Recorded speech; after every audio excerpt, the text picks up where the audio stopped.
Welcome back. Today we're going to work through the activity on restrictions.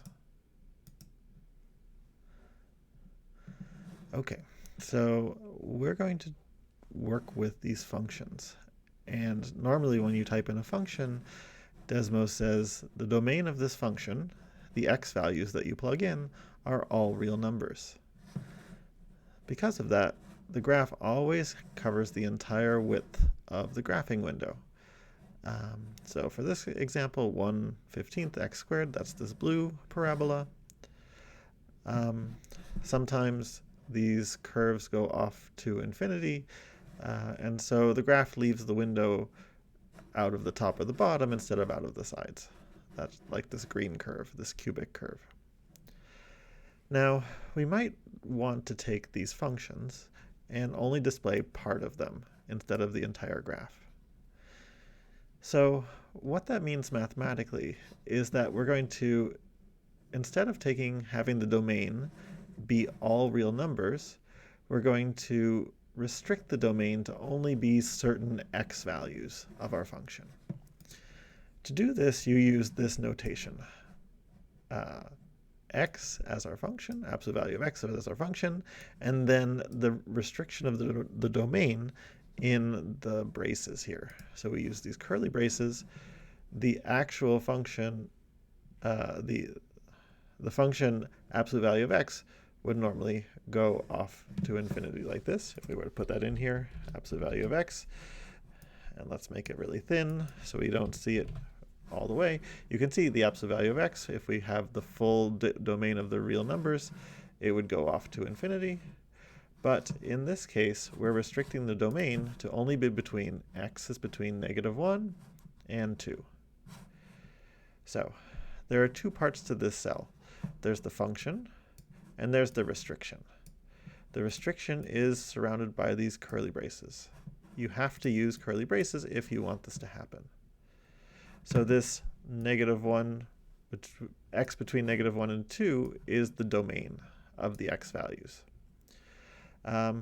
So let's now practice using the graph the function x squared, but only the pieces between -1.5 and 1.5. So let's first put on x squared, and I'm going to make it thin, 0.5. So you can see this very hairline shape for the parabola.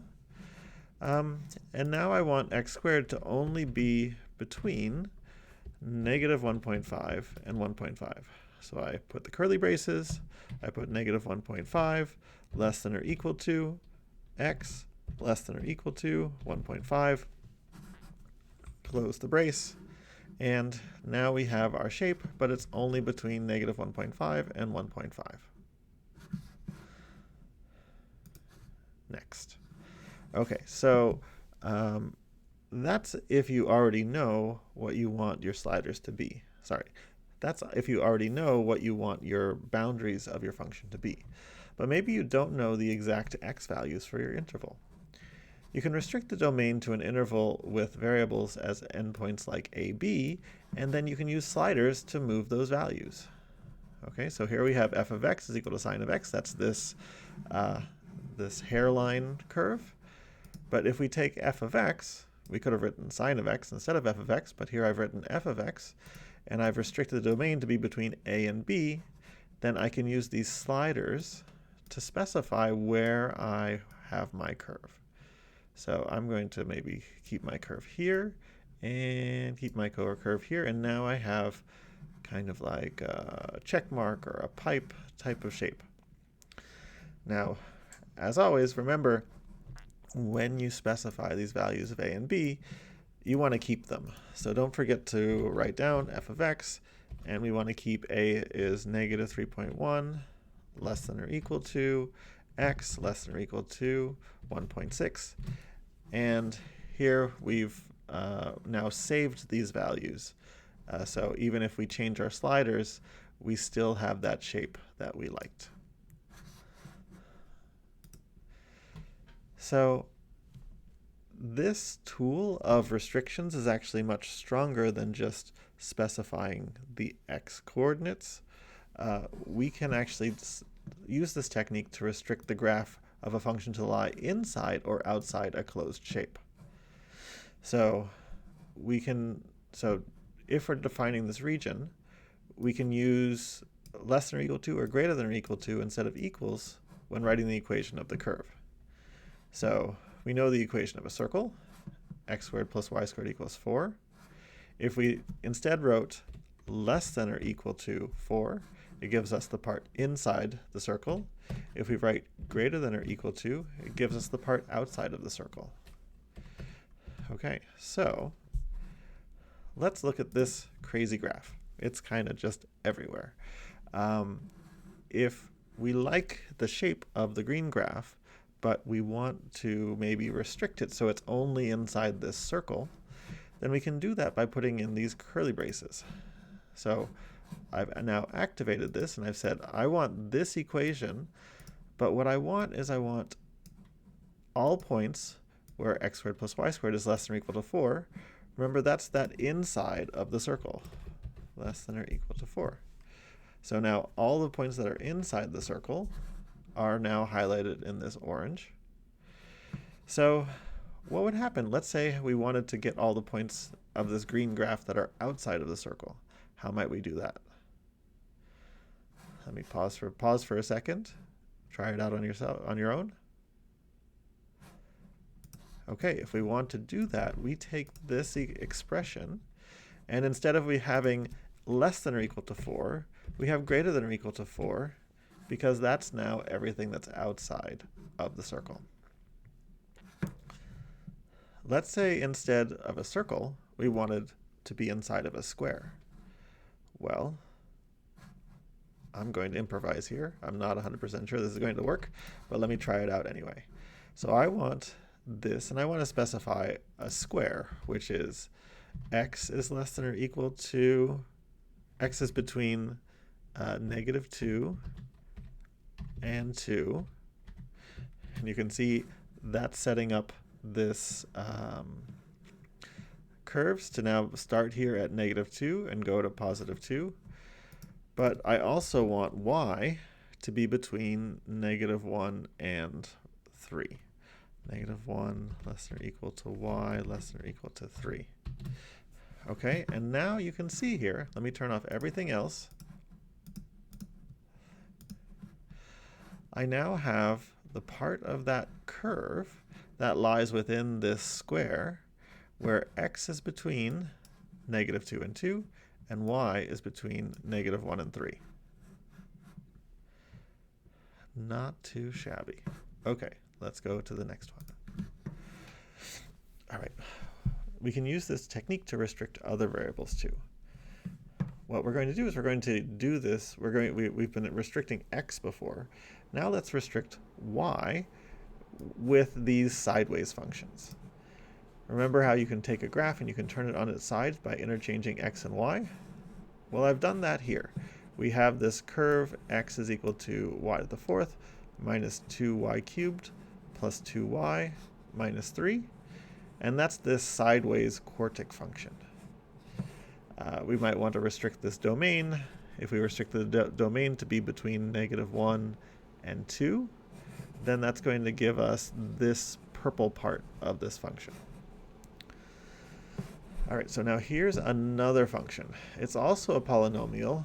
It's -y to the 8th minus 9. We don't normally see 8th degree polynomials, but here's one of them. And let's try to restrict its values to be between -0.9 and 0.9.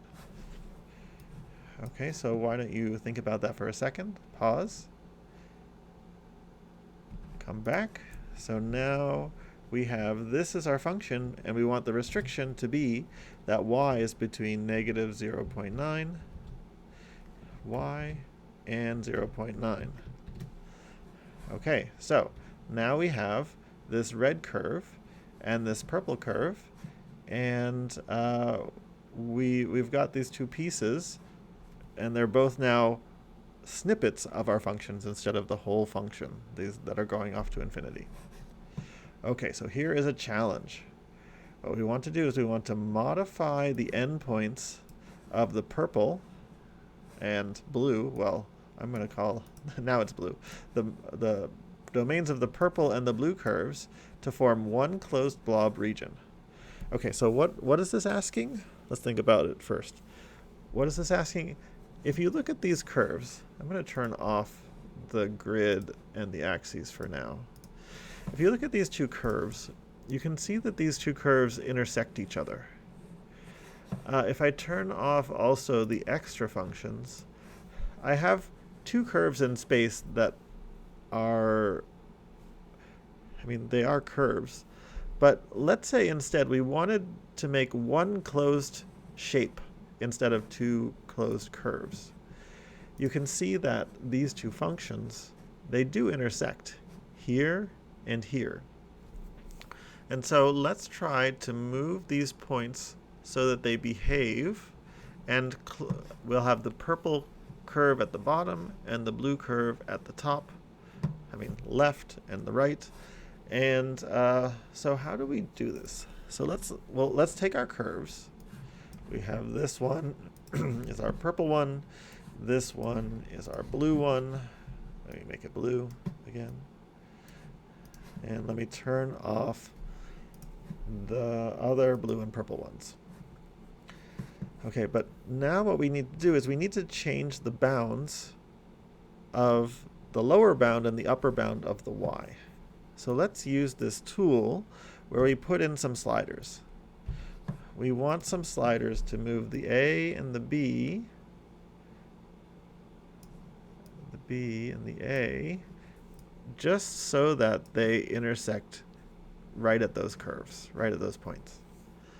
Now, we can actually be kind of smart about that. We could decide to make this a C and a D and have some sliders.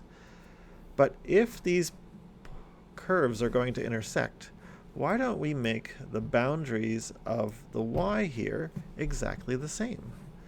So now we have, as we change A and B, it's changing the domain of both of the curves at the same time. So maybe I'm going to be a perfectionist too, and I'm going to zoom in to see how good these are. Okay, these look really good. These look like they're right at the same point. But let me now zoom out again and come here, and I'm like, oh wait, these curves don't lie exactly on the same spot. But if you look at it, Desmos is smart enough to say, oh, I can tell you what this spot is. It has a y coordinate of negative 1.102. So let me change my A to negative 1.102, and now these, they're almost perfect. 1.25, 1.22, 1.21. Well, I'm just playing around here, and these look like they're really close. This is probably good enough for the pen plotter. So if we zoom out, I think it sure looks like these curves make one nice closed region. Okay, let's stop there. See you soon.